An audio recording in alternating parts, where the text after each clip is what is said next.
I'm Andrew Thomas. I'm an autistic adult, but I'm also a college graduate, a local producer.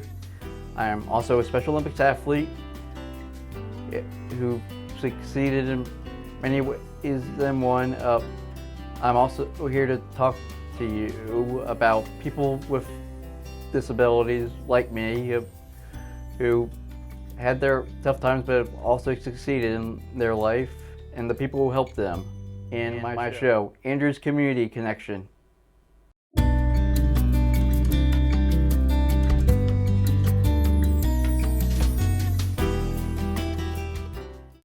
Welcome back to Andrew's Community Connection. I'm Andrew Thomas. I'm here with Kristin Marie Morris. Hey, Kristin, nice to have you here. Hey, Andrew, how are you? What do you do? So I'm a teacher. I teach at Cedar Chapel Special School, and I have middle school special ed. Yeah. What got you into teaching special ed? I actually went to undergrad for early childhood, and it just so happened that I landed this job at Cedar Chapel. They needed someone, and I said, I'm going to give it a shot. I hadn't taught special ed, but I went in and I absolutely loved it. So I stayed there. Yeah. So now I've been there for 3 years. What are your favorite experiences teaching for special ed? My favorite parts of teaching special ed, I think, are going on field trips. Because they're like my children, I just kind of go in with them. We go to the mall, we go shopping, we go to the beach, and I just kind of take them. And, it's a different experience because I have such a small class size. We can do so much more, and I do have my instructional assistants. But I think field trips are my favorite part because I just take them in like they're my children, and we go and do things in the community, and we, learn from those experiences. What are the difficulties of teaching special education? The difficulties are definitely the behaviors sometimes. A lot of times they're not able to express their anger or their frustration. So instead of getting mad, it kind of looks like we're just throwing things across the room. And that happens, and we learn. We don't take it personal. We grow from it. But that's certainly the difficulties is the behaviors at times. What would you say to people who don't understand, like your students with special needs? What would you say to people who don't understand? Yeah, I would say, give them the chance. Never underestimate what students are capable of doing.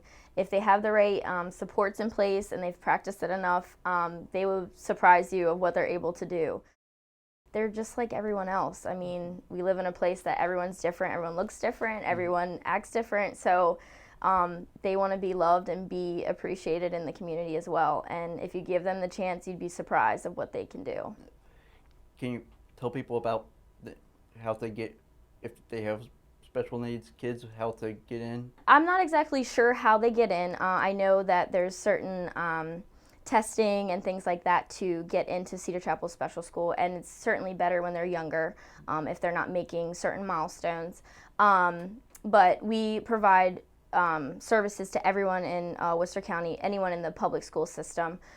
So with the right testing and with the right all the other supports in place, if they were not being successful, they certainly could eventually end up at my school, at Cedar Chapel Special School.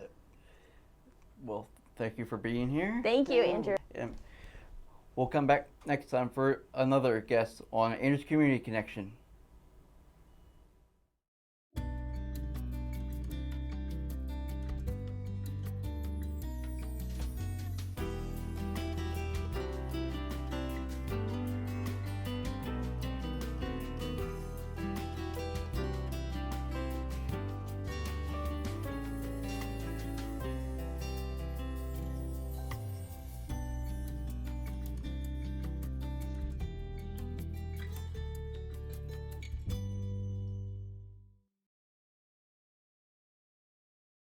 Welcome back to Andrew's Community Connection. I'm here with Sean Price. Nice to have you here, Sean. Always a pleasure. Can you tell the folks out at home what you do? I'm a special education IA over at Furlan Intermediate from grades 3 to 5. That's cool. What got you into doing special education? I grew up with a brother with autism. He means the world to me, and he's just always inspired me to explore it from, being at a young age, didn't really understand it. Growing older, wanted to learn everything about it. Yeah. So, and having the chance to work with Jessie Brown, she's a genius in the field, and she definitely skyrocketed me to do better. What was it like hanging out with a brother with autism and dealing with that? It was definitely a challenge. I can't act like it wasn't. At a young age, it's hard to explain, but he was pretty much my entire life growing up. You know, teaching him how to read and ride a bike. Bike didn't work out so well. But everything else is all about him being successful, being happy, and wherever he wants to be, to show he can do it. Yeah. And that's all I wanted. What are your experiences dealing with people with autism like your brother? How does the experience make you feel? It makes me feel good. It makes me realize how many of these little guys and even the older kids have these very unique gifts. Despite they have troubles in other areas, they excel and more, way more than I could ever imagine. You know, there's a lot more behind the diagnosis than what it is. Cool. What do you usually do when you're teaching special ed? So from grades 3 to 5, we do, the ABCs, the 1, 2, 3s, make sure, they're independent and happy and, they feel real good about themselves, have a positive environment, and even during the trouble times, start every day like it's a new day. Yeah. Well, what do you say to them when they're feeling down? What do you say on their kind of, if they're feeling down, what would you say to the kids with it? I would be goofy, just try and cheer them up and, usually crack a joke on myself or be like, all right, we can try this again and you can always do better and the more you try it. Do you guys do any Special Olympics in your schools? We've done Special Olympics for the past 4 years. We've had 2 different groups go, and it's where every school in Wycomico County who offered a special ed classroom and the opportunity, they all come and we get together. It's all drawn out by Jen Hill, who's the mastermind behind it all. She organizes the funding, the events, the location. It's a lot of work. So without Jen Hill, Special Olympics would not be as great as it is today. How can you get parents who have kids with special disabilities get extra services? So we hold meetings and trying to get parents with the teachers, with the SLPs, with the OTs, and see what they can get. How we can amplify and help them succeed in the classroom where they might struggle or can't focus. They might need a break. They may need to leave the room, or come back and get extra needs, extra speech time. So it's a lot of people involved, but if you have enough meetings and you know what you want and you pursue it, you easily can get it. What improvements would you like special education to make?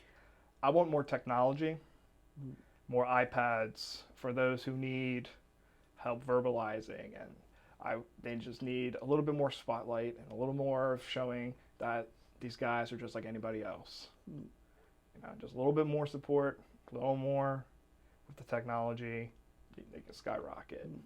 How do parents get their kids with disabilities into special education in your school? So we're pretty much like a two-parter school. So most kids, they'll go to Fruitland Primary if they're in the district, and then when they reach of age or at the grade level, when they hit 3rd grade, they'll come over to our school, transition over into our room, and we'll try to help them make them as comfortable as they can be the first couple of days. And luckily, we only have one little guy coming over, and I have him at Camp Pinehurst, which is also another really great organization where it's a special needs summer camp where it's at a school. It's usually at Pinehurst. This year we're at West Salisbury. It's only 5 weeks. So it's these guys of all ages, 5 to 20, can go out, they can have fun, they can communicate, they can go to the pool, go on outings. They have similar classrooms, age groups, and all the above. So it's really nice to see them socialize and have that social life that they probably will need. That's good. Well, it was great to have you here, Sean. Absolutely. Nice seeing you Nice again. seeing you too. And tune in next time for Andrew's Community Connection.